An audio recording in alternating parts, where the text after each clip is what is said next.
and today I'm going to be making the small town block.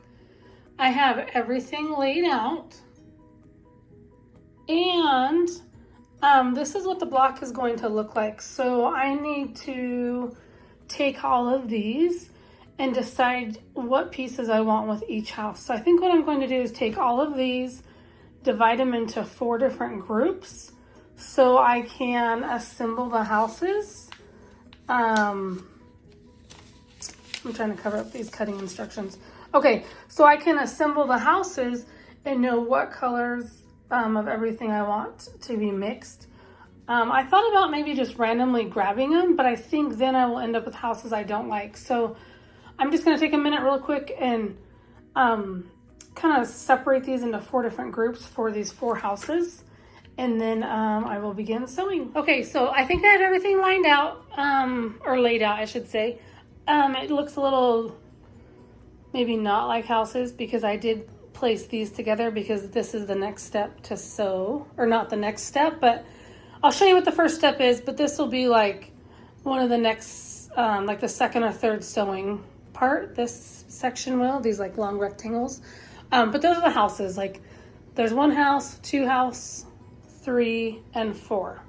So here when I sit down at my sewing machine, the first step says to take fabric A and fabric E, and then I'm going to stitch on that line and then trim 1/4 inch from the side and discard it. So this is the first step. The second step is that rectangle where you sew a block E and a block A.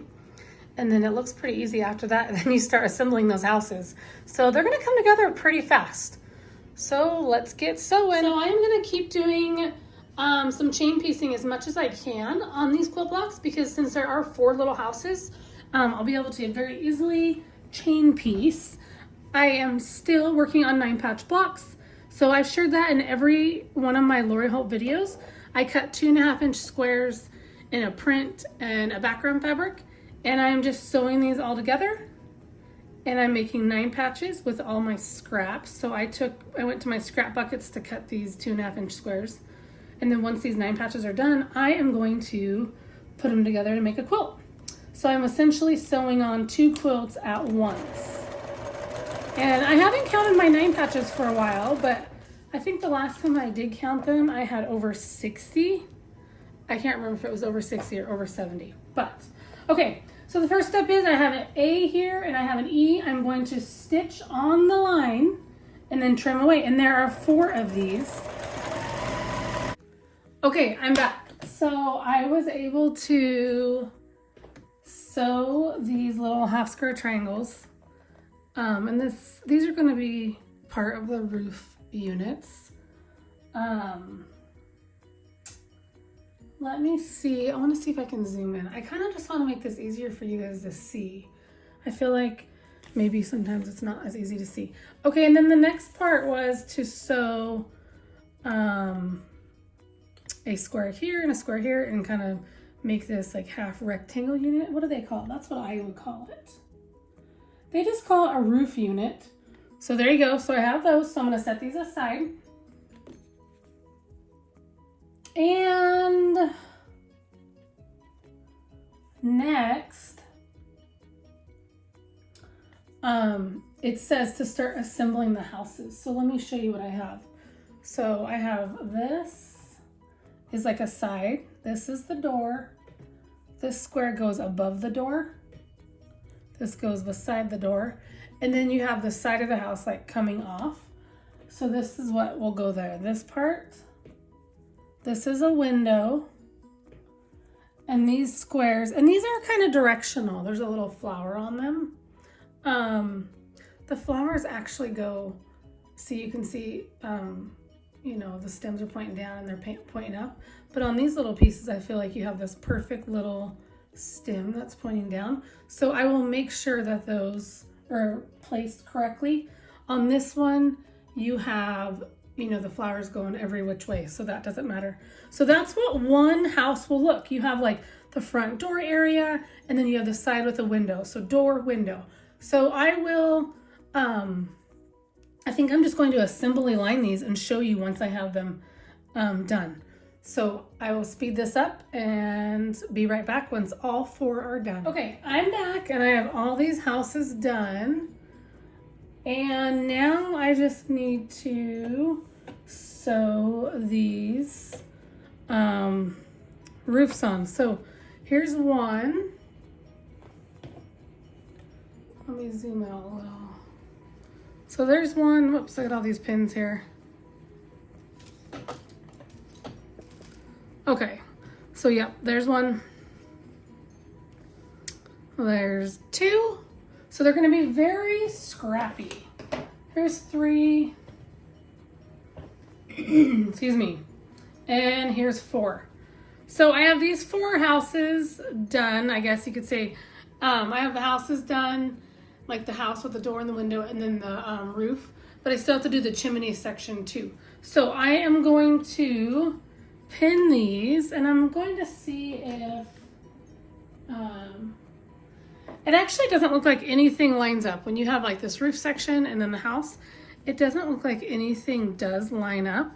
It just looks like you just pin them. So I am just going to, well, I shouldn't say pin them. It just looks like you join them. So I am just going to pin all of these and then sew them, and then I can do the chimney section. And then once the chimneys are attached, I can sew all 4 houses together to make the 12-inch block. So I finished these houses. I have the houses with a little roof there, and then this is part up here is just like these chimneys.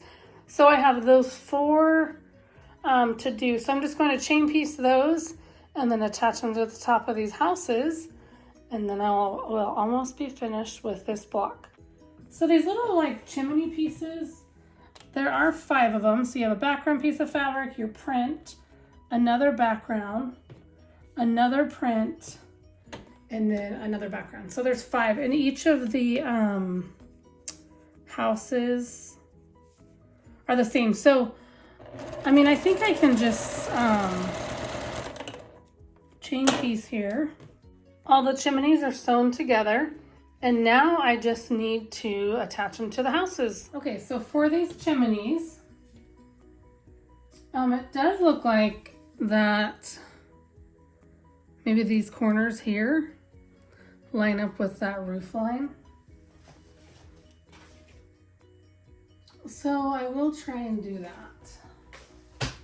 Okay, I finished my small town block. I also finished these 2 9 patches as my leaders and enders. If you're not doing leaders and enders, I highly do recommend you guys do that because I think it's just so fun to use up scraps and to work on 2 quilts at once. So I don't know. I totally recommend trying it. Give it a try if you have never tried it. Okay, so let me set those aside. On this block, these 4 little houses, so this is called the small town block. I think it turned out really cute. I am looking at it now and thinking, why did I put yellow here and there and the orange here and here? I don't know. What do you guys think? I am actually just going to leave it like this because now that I'm seeing it, I don't really want to tear it out, seam rip it, but maybe I should have moved things around. Anyway, I hope it looks good with all the other quilt blocks. Maybe the yellow's too stark. I don't know. I am just not sure right now. But there's my block. It's done for today. And thanks so much for following along, and I will see you next time. Bye.